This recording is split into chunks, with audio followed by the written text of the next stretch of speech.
THE, People Around the Technology. Bonjour à toutes et à tous, TNT Spotlight épisode 44, le dernier épisode de notre triptyque de l'été. Bonjour Sébastien. Et salut Brice, salut à tous. Formateur de ton état sur move.fr. On est très Exactement. heureux une nouvelle fois de t'avoir avec nous. Un épisode sérieux aujourd'hui, pas de galéjade et pas de petites digressions. On va rappeler à tous, car ça fait du bien une fois de temps en temps, les sauvegardes, l'importance que ça a et surtout comment les faire, puisqu'on part en vacances, et puis bien souvent en vacances, malheureusement, on se dit à On tort... oublie tout, on n'a plus rien à faire de tout, mais au préalable, il faut penser à sauvegarder. Et oui, puisqu'on se dit à tort, tiens, si je prenais mon iPhone pour faire des photos au fond de la piscine, eh bien non, c'est un iPhone, ce n'est pas un sous-marin. Donc on perd l'iPhone ou malheureusement... Sauf si on est Isabelle Adjani. Oui, pas mal. Pas de galéjade. Pas de galéjade, mais petite référence cinématographique, ça n'a jamais fait de mal à personne. Mais effectivement, parfois, on peut perdre, malheureusement, ça peut arriver, son téléphone, son ordinateur, son iPad. Donc, petite piqûre de rappel, un petit épisode qui va faire une petite quinzaine de minutes sur... Ou se le faire voler, je me permets de te couper, ou se le faire voler Oui, tout à fait, aéroport. c'est- Une précaution à prendre, ne mettez jamais votre ordinateur, votre iPad, votre téléphone, je pense pas, votre soute. ordinateur, votre iPad dans les bagages de soute. Voilà. Ah, Ouais. d'accord. J'ai des exemples, hélas, très proches de gens qui ont fait ça. À l'arrivée, il n'y avait plus d'ordinateur. C'était en Grèce? Parce que C'était tu as à dit- Madagascar. Tu as dit hélas. Ah. Bref, pas mal Madame de Oscar. petites références. Tu vois, on n'a pas réussi à tenir un sans galéjade, mais l'épisode n'en reste pas moins sérieux. Commençons par l'appareil peut-être de monsieur et madame tout le monde, l'iPhone. Peut-on rappeler qu'il existe plusieurs façons de faire une sauvegarde d'iPhone? Et je suis content de t'avoir aujourd'hui parce qu'on fait souvent la distinction effectivement entre le cloud, les différentes sauvegardes qui puissent exister. Quelle est la plus répandue aujourd'hui? En fait, aujourd'hui, la méthode la plus simple pour faire une sauvegarde sur son iPhone, ça reste iCloud. La seule contrainte, je dirais, ou le seul préalable, c'est de s'assurer qu'on a un forfait iCloud à même de recevoir le contenu de son téléphone. Alors, attention, petite règle à savoir, c'est pas parce que vous avez un iPhone qui fait 256, 512 ou gigas ou 1 Tera qu'il vous faut 1 Tera de stockage. Loin de là. En réalité, vous pouvez déjà retrancher entre 10 et 20 gigas qui sont des données du système lui-même. Donc ça, c'est intrinsèque à Apple. Il n'y aura pas de sauvegarde là-dessus. Vous pouvez ensuite retirer éventuellement toute la partie photo si vous avez déjà une sauvegarde de vos photos dans le cloud. Donc ça fait pas partie de la sauvegarde à proprement parler, c'est la synchronisation de vos photos. Les applications ne seront pas sauvegardées puisque vous les avez eues via l'App Store. Elles sont donc récupérables très facilement par Apple qui en a une liste exhaustive. Donc au final, ça ne va sauvegarder que vos données réellement physiquement présentes dans l'appareil, des documents, des vidéos qui ne seraient pas dans photos ou autres, des réglages propres à des applications, des contenus d'applications et autres. Donc ça représente en règle générale au plus, je dirais, la moitié de la surface totale de stockage de votre téléphone.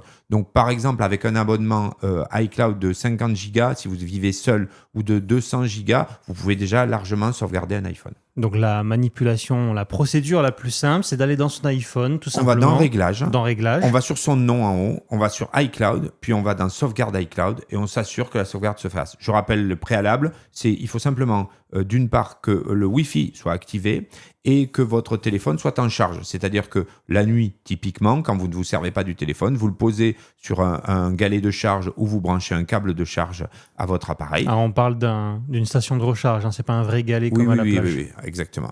Une recharge de type C'était Qi. important de le préciser. C'est important. Ne le posez pas sur la plage, par terre, en galet à Nice, en pensant que la nuit il va se recharger. Ça serait Après, merveilleux. sauf si peut-être il fait très chaud, ça peut éventuellement mais ça ne le rechargera mais il y pas. aura peu de chance.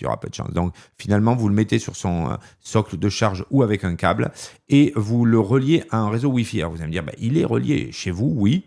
C'est vrai, mais si vous êtes en vacances, peut-être vous n'avez pas de Wi-Fi auquel vous êtes officiellement relié. Donc ça peut être intéressant pour le coup, si vous dormez dans une chambre d'hôtel, dans une chambre d'hôte ou un Airbnb équipé du Wi-Fi, assurez-vous bien de vous relier au Wi-Fi et auquel cas la sauvegarde se fera. C'est une sauvegarde journalière, elle s'effectue en règle générale la nuit. Vous pouvez la forcer, c'est-à-dire que si avant votre départ vous souhaitez faire une sauvegarde de sécurité, vous pouvez simplement retourner dans ce réglage et demander à faire sauvegarder maintenant et ça va se faire. Voilà. Mais dans la règle générale, ne la forcez pas, demandez-lui son C'est pas la consentement. Il faut rappeler que si vous êtes un bon élève, vous le faites déjà, puisqu'on en parle régulièrement dans ce podcast. C'est clair. Les sauvegardes se font tout seuls, et puis même moi, de temps en temps, je vais regarder dans mes réglages. Je dis, ah tiens, sauvegardé hier à telle heure, donc je le fais pas pour les photos, parce que j'ai une une hiérarchisation personnelle très C'est stricte différent, ouais. qui m'oblige avec mon travail de décharger les photos assez régulièrement, mais au moins pour les contacts, pour les messages, etc., pour des choses beaucoup plus importantes. Est-ce que ça existe encore, la méthode de sauvegarde à l'époque, comme on faisait avec iTunes? Ouais, ça existe. Qui Alors s'appelle ça plus s'appelle iTunes, qui ça s'appelle s'appelle Musique plus iTunes, maintenant. mais ça ne passe plus non plus par musique. Maintenant, on peut tout à fait faire une sauvegarde de son téléphone directement sur son Mac. À ce moment-là, vous le verrez apparaître comme un volume externe, c'est-à-dire comme un disque dur. Ah, vous dans allez le- aller dans dans le le Finder, Finder. voilà, et vous verrez votre téléphone apparaître ou votre iPad apparaître, et vous pouvez faire une sauvegarde. Alors là, il y a deux types de sauvegarde possibles. Une sauvegarde sans mot de passe, une sauvegarde qui sera non cryptée, ça veut dire que votre Mac ne contiendra pas tout ce qui est dans le trousseau, les codes Wi-Fi, les réseaux Wi-Fi, les mots, les identifiants et mots de passe. Donc, je ne la conseille pas trop. Ou alors, une sauvegarde avec mot de passe. Vous pouvez mettre le même mot de passe que votre Mac ou que votre téléphone. Il n'y a pas de danger particulier. Et auquel cas, seront aussi sauvegardés tout ce qui est contenu dans le trousseau d'accès. Donc ça, c'est très important de le savoir. Alors là, par contre, à la différence de ce que j'ai fait comme remarque tout à l'heure pour le cloud, quand vous faites une sauvegarde de votre iPhone sur le Mac, vous allez avoir besoin sur le Mac de la place complète prise par le téléphone. Si vous avez un téléphone de 256 Go occupé à 200 Go, il va vous falloir au bas mot 200 Go d'espace libre sur le Mac. Et on le sait, hélas, c'est qu'aujourd'hui, on a tendance tous à avoir des iPhones avec des espaces de stockage équivalents, voire plus gros que ce qu'on a sur nos Macs. Si vous avez un MacBook Air 128 Go ou 256 Go et un téléphone 512 Go, il va y avoir un gros souci pour sauvegarder.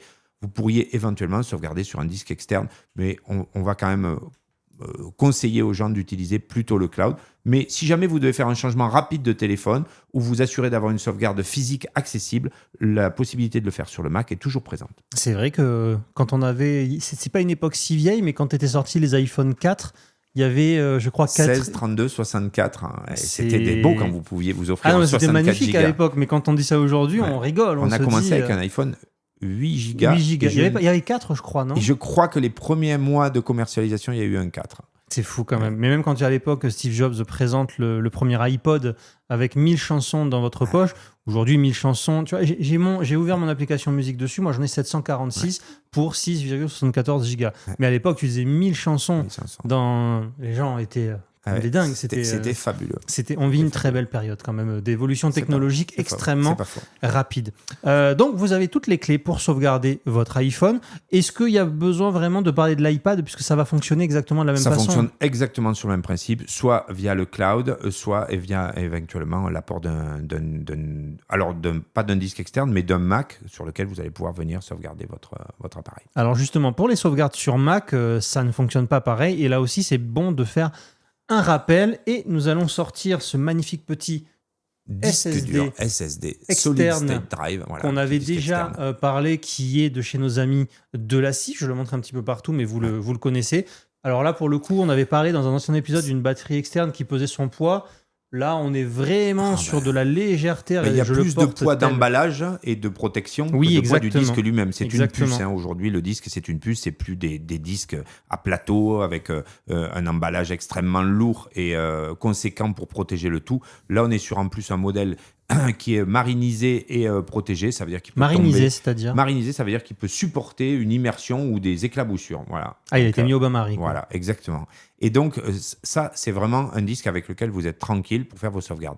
Alors, je me permets, face à la tribune qui m'est offerte, de rappeler à tous ceux qui nous font l'honneur et la gentillesse de nous écouter que iCloud sur le Mac n'est pas une sauvegarde. Définitivement, je pense qu'elle sera d'accord avec moi. Notre mascotte a Notre compris. mascotte a compris.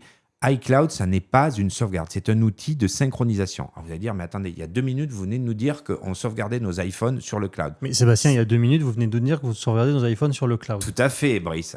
Mais pour l'iPhone et l'iPad, c'est un système de sauvegarde. Pour le Mac, c'est un système de synchronisation. Ça veut dire qu'il n'y a pas de sauvegarde qui est faite de votre Mac et de vos données dans le cloud. Concrètement, si vous avez l'utilisation récurrente de iCloud, si vous cassez votre ordinateur, si vous le tombez, vous allez récupérer une grande partie des données qui sont synchronisées dans le Mac. Mais si vous faites une erreur de manipulation ou si volontairement, avec l'envie de faire un gros ménage avant les vacances, vous jetez des documents, le cloud ne vous sera, j'ouvre des parenthèses virtuelles, de quasiment aucun secours. On va faire un cas pratique. Je pars en vacances et malheureusement, ce magnifique MacBook Air M4, je le perds. J'ai une sauvegarde, j'ai fait des sauvegardes dans le cloud, je Tu n'as rachète pas un fait nouveau. des sauvegardes dans le cloud. Tu as utilisé iCloud J'ai pour utilisé synchroniser ton ordinateur. Exactement. Tu vas retrouver tous tes J'achète contacts. un nouvel ordinateur, Ouais. je le démarre neuf et je connecte mon compte iCloud. Que revient-il? Tu vas récupérer, en admettant que tu aies bien activé toutes les options possibles. Tu vas récupérer toutes tes photos, tu vas récupérer tous tes contacts, tous tes rappels, tes calendriers. Les mails ne font pas partie, mais tu les récupéreras puisqu'ils sont en règle générale hébergés chez Gmail, chez Free, chez SFR, OVH, Orange etc. ou autre, OVH, peu importe. Tu vas récupérer ce que tu avais sur le dossier Finder et le dossier Documents, mais tu ne récupéreras rien de ce qui était dans le dossier vidéo. Connaissant ton travail, ça risque d'être un problème. Tu ne récupéreras rien de ce qui est dans le dossier musique, sauf si tu es abonné à Apple Music, Deezer, Spotify, où tu auras des musiques streamées. Mais si tu avais une grosse collection de musique locale, elle est perdue. Et tu ne récupéreras rien de tout ce qui n'était pas dans les dossiers bureaux et documents. Ça veut dire que, je le vois assez fréquemment, des gens qui créent des dossiers à la racine de leur petit dossier maison, là où il y a la petite maison, Brice, Sébastien ou autre, ben là-dedans, si vous y mettez des choses, ça ne sera pas récupérable. C'est d'ailleurs souvent les botanistes qui créent des dossiers racines. Exactement, exactement. À la différence d'une sauvegarde comme celle-ci, et alors, surtout, tu récupéreras, entre guillemets, tes éléments perdus parce que ce que tu avais avant que tu ne tombes ou que tu ne perdes ou qu'on te vole ton ordinateur. D'ailleurs, est-ce que tu penses que le chanteur Corneille a un dossier racine? C'est possible. C'est possible. Il faudrait Excuse-moi, enquêter pour j'avais cela. dit pas de digression, c'était plus fort que moi. Mais Allez, elle est pas mal. poursuis, Elle est pas mal. poursuis. Tu es pardonné. Mais en tout cas, pour t'anticiper ta prochaine phrase, le cloud avec le Mac, c'est pas le bon plan. C'est pas le bon plan pour la sauvegarde. C'est un super plan pour pouvoir avoir la synchronisation de ces appareils. C'est absolument pas un bon plan pour sauvegarder. Pour sauvegarder, il vous faut un disque dur externe et utiliser la fonctionnalité Time Machine qui est là, si je dis pas de bêtises, depuis Tiger, c'est-à-dire aux alentours Ça de fait 2005. longtemps. Ça fait 20 ans.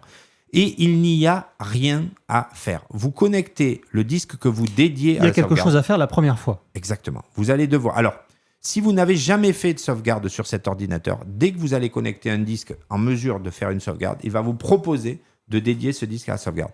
Je dis bien dédié parce que depuis quelques années, Apple a forcé l'utilisateur, et c'est à mon sens une très bonne chose, à faire en sorte que le disque de sauvegarde ne serve qu'à une chose, la sauvegarde. C'est ce que j'allais te dire, parce que moi j'ai beaucoup de choses à stocker pour mon boulot, etc. Tu ne pourras pas le stocker sur le même disque. Non. Donc il faut te mettre en tête, effectivement, quand tu achètes un Mac, qu'il faut acheter un disque de 1 ou 2 Tera, voire plus, qui ne servira qu'à ça. Je rebondis sur ta propre intervention. Tu dis qu'il faut acheter un disque de 1 ou 2 Tera.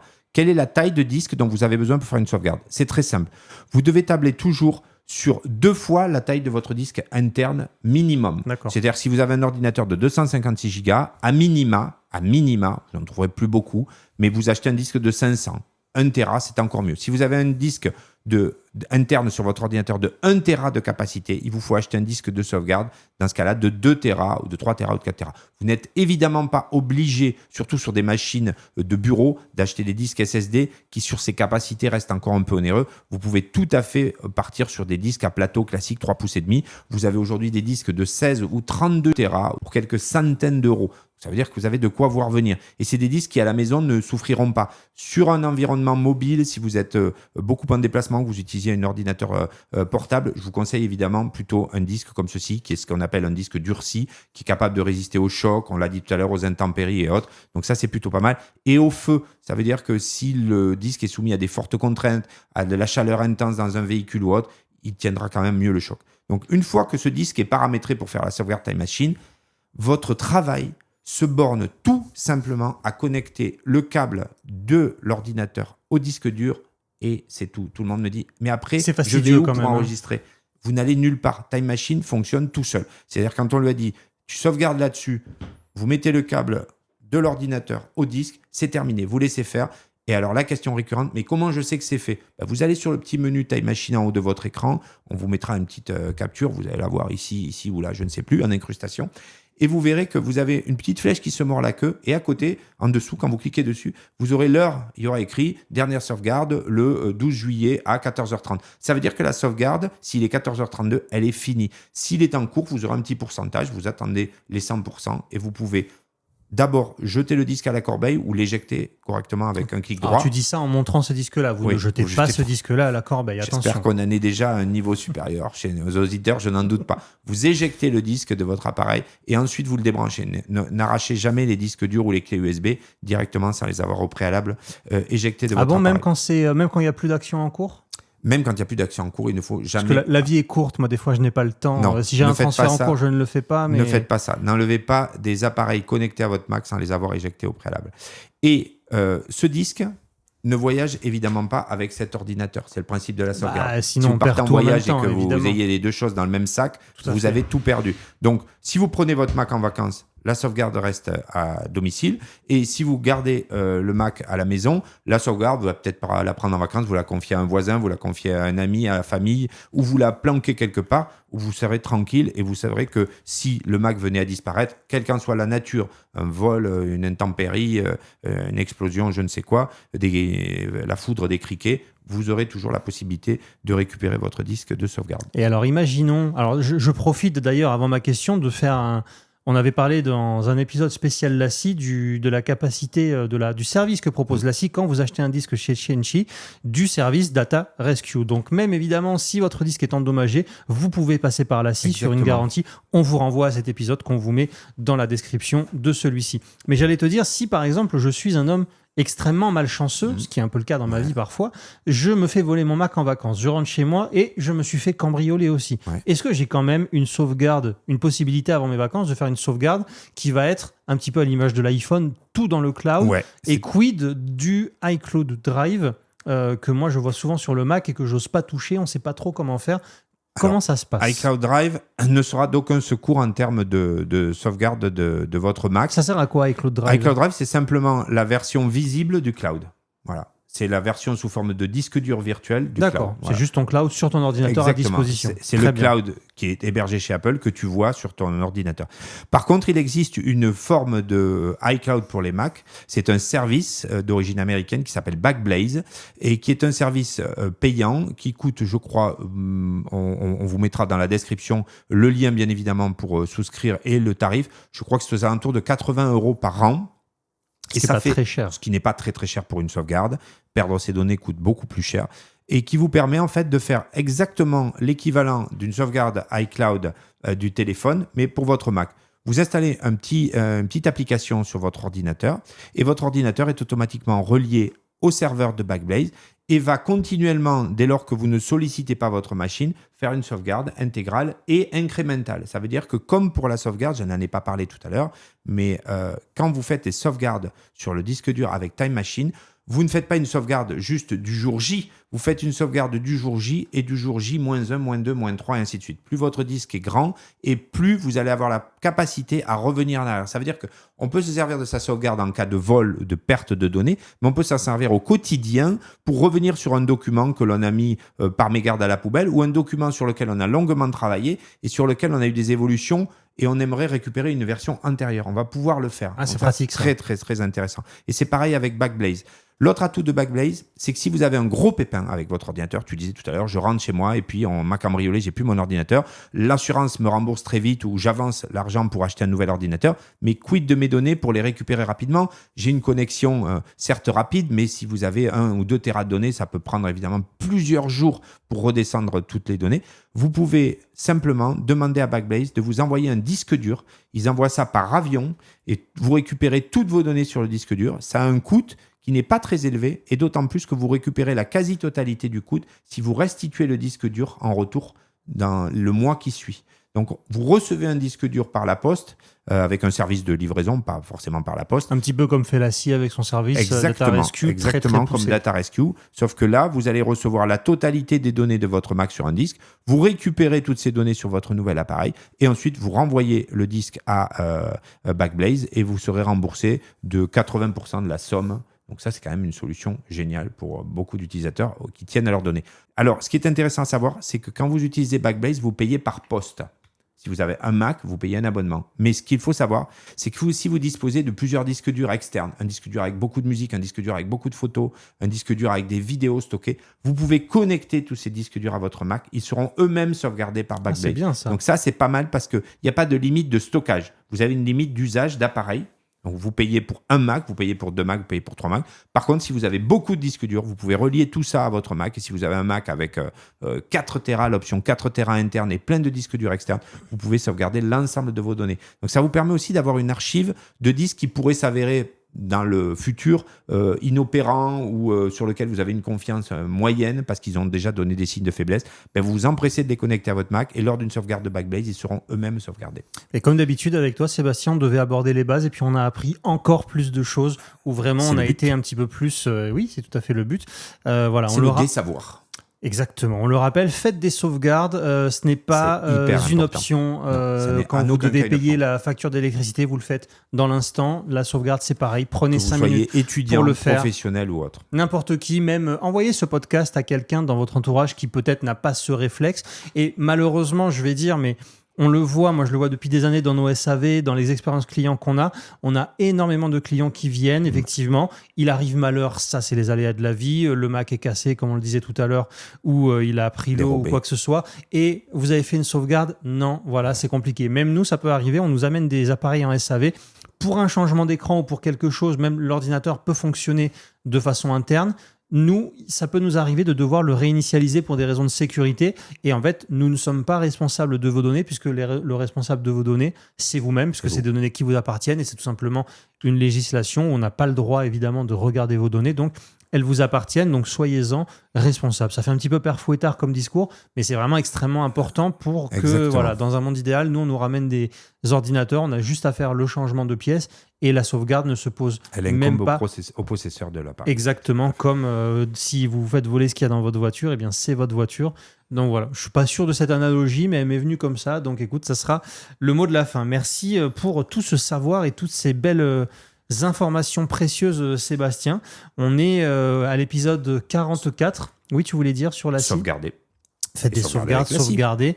Il y a même des vidéos sur notre chaîne YouTube sur comment le faire. On peut vous mettre le détail. Et puis toi, sur mouf.fr, tu fais des formations également, pas que sur la sauvegarde, mais il y en a également. Sébastien, je suis content de refermer cet épisode, non pas parce que je vais pouvoir aller manger, mais parce que ça veut dire que le prochain épisode, ça va être pour le débrief des annonces d'Apple. Ça sera dans pas si longtemps, puisque cet épisode qu'on enregistre, on va pas vous mentir, au début du mois, va être publié un petit peu plus tard, et le mois de septembre arrive très vite. Et puis, il va être riche en nouveautés. Riche en nouveautés, on peut s'attendre. Alors évidemment, il y a les nouveaux iPhone 17. On parle d'un iPhone 17 R. Alors là, ça va être très très intéressant à voir. Peut-être quelque chose aussi fin que l'iPad Pro actuel. On a vraiment hâte de voir ça. Ça serait quand même extrêmement... Puis les nouveaux OS. Les nouveaux OS, on en a déjà vu. Moi, j'ai une bêta. Toi, je sais que tu ne les installes pas, mais moi... Si, j'ai dédié deux appareils. J'ai dédié 2 appareils à des petits tests en bêta aussi. Il a beaucoup d'iPad, donc il a pu le faire. Et puis, justement, les iPads, ça fait un petit moment que l'iPad 10... alors, s'il a été renouvelé avec l'iPad 11, mais c'était juste une question de software. Une petite mise à jour. Ouais. Et puis, on attend des nouvelles Apple Watch également. Bon, ça, c'est on va dire, le classique de septembre. C'est iPhone, Apple Watch. Peut-être un One More Thing de notre ami Tim Cuisine qui peut-être nous cuisinera quelque chose d'intéressant. Une rumeur parle d'un Apple Vision sans Pro. Donc peut-être un Apple Vision un peu plus for the rest of us, au public. Comme aurait dit Steve Jobs. Voilà. Intéressant. Et petite charentaise d'ailleurs, on se félicite on se félicite, c'est pas nous qui l'avons fait, mais très très très très gros succès qui est le film Formule 1 qui est produit par Apple, où on avait vu dans la dernière conférence, la dernière WWDC, cette scène d'intro où Craig Federighi fait de la Formule 1 sur le toit de l'Apple Park avant de transformer ce toit en panneau solaire. Le film connaît un succès immensissime. Nous, on l'a vu effectivement. Même le film est très bon avec Pete Brad de son prénom, qui est comme à son habitude exceptionnel. C'est quand même des mecs comme lui. Tu vois, il y a eu un petit rapprochement avec Tom Cruise. On digresse un petit peu, mais Brad Pitt et Tom Cruise, très très peu, voire quasiment aucun faux pas dans leur carrière. Ils sont grosse carrière. Ils sont là. Il y a, comme tu dis, d'ailleurs The à la Rest of Us. promotion, ils avaient même fait venir Tom Cruise. Apple avait réussi à convoquer Tom Cruise et le réalisateur. C'est un bien grand mot pour personne ne convoque Tom Cruise. Mais effectivement, il était là et il y a même une rumeur comme quoi il y aurait peut-être une suite à Formule 1 ou un nouveau film où les deux seraient là. Et Brad Pitt, je ne sais pas si tu as vu, a dit en interview, je suis partant tant que je ne fais pas comme lui à me balader dans les airs entre deux avions. Je reste sur la terre ferme. Donc ce sera quelque chose qu'on... Et qu'on Apple va- pourrait a priori diffuser la Formule 1 aux États-Unis. Ah oui, comme ouais. ils le font avec la MLS, déjà Exactement, avec le exactement, foot puisque de- le distributeur soccer. actuel, c'est ESPN, qui est une branche de Disney, Oui. qui n'aurait pas participé qui n'aurait pas donné de réponse pour cette année. Donc la diffusion de la F1 aux États-Unis est remise en jeu et Apple pourrait tout à fait se positionner. Ah, c'est fou parce que c'est quelque chose qu'on voit beaucoup en France avec les droits du foot, justement, où c'est un micmac pas possible. Là, c'est à une autre échelle. Exactement. Mais voilà, ça va vraiment être dans les. Là, on digresse un petit peu, mais pas vraiment parce que ça concerne Tout Apple. à fait. Mais ça va être l'espèce de bataille Disney. Avec tous les Disney géants, qui est Amazon et tentaculaire consorts, comme bien pas sûr. possible, qui Vont tous rachète se un petit battre peu tout pour à tour acheter de des bras. droits. On peut gager que Disney ne rachètera jamais Apple. Mais Apple se positionne vraiment comme un acteur de ce secteur-là. Ouais, tout On à l'avait déjà évoqué avec Sébastien Lurie, le directeur du cinéma Pathé à la Beige, qui nous avait dit effectivement qu'il y avait des choses dans ce sens-là, qu'il y a de très bonnes séries sur Apple TV+, dont Sévérance, qui est quand même quelque chose... Voilà, c'est pas vraiment uniquement on met des gros moyens, voilà, il y a aussi de la création originale. Sur le plan qualitatif, elle a d'ailleurs été couronnée, et je crois que depuis 3 ou 4 ans, il y a une enquête qui sort sur les meilleurs diffuseurs, et Apple est régulièrement en tête pour la qualité de ses produits. Ouais. Ils ont privilégié la qualité plus que la quantité, bien que maintenant il faille avoir beaucoup de temps libre si on veut regarder tout ce qu'il y a sur Apple TV. Il faut C'est longtemps gossé des morning, non pas Morning Glory, mais de Morning Live et une ou deux séries. Voilà, c'était le lancement. On était évidemment à lutter contre Morning Show. Le Morning Live, c'est avec Michael. Exactement. Il est temps que ce podcast se termine. Et les vacances arrivent. Mais là, pour le coup, maintenant, ils ont une offre qui est absolument exceptionnelle. Mais tu verras qu'on en reparlera peut-être pour notre 100e épisode. F1 sera un tournant. C'est pas pour le jeu de mots, c'est vraiment que c'est le film a coûté très cher, il a coûté 300 millions de dollars, dont la seule moitié pour acquérir les droits de la F1, qui au passage se sont, on peut le dire, gavés comme des petits cochons sur les droits, mais plus ils auraient les droits de s'en promotion, priver. enfin le coût de promotion qui a été très élevé, Exactement, mais ils sont marketing. a priori bien partis pour rentrer dans leurs frais. Ah oui, ils ont en sachant qu'il faut partager avec Warner quand même. Il faut partager, puis ils ont fait la première semaine, je crois, 150 millions dans le monde, donc c'est pas mal. Donc voilà, bref, c'était une parenthèse cinéphile que les connaisseurs sauront apprécier à leur juste valeur. Et on félicite Apple pour ce très beau succès et allez le voir en salle. Il y est encore évidemment, c'est une très très belle expérience de cinéma. Sébastien, merci à toi. Merci Brice, encore merci une à fois. tous. Merci à vous de nous avoir écoutés. Bonnes vacances si vous allez les prendre. Bonne reprise si vous rentrez. Exactement, si vous les avez déjà prises. Et on se retrouve. Comme disait Neo dans Matrix, tout ce qui a commencé doit finir. On finit sur une très très belle référence. Keanu Reeves, notre maître à tous. Merci à vous de nous avoir écoutés et à très bientôt. Ciao, ciao. Ciao.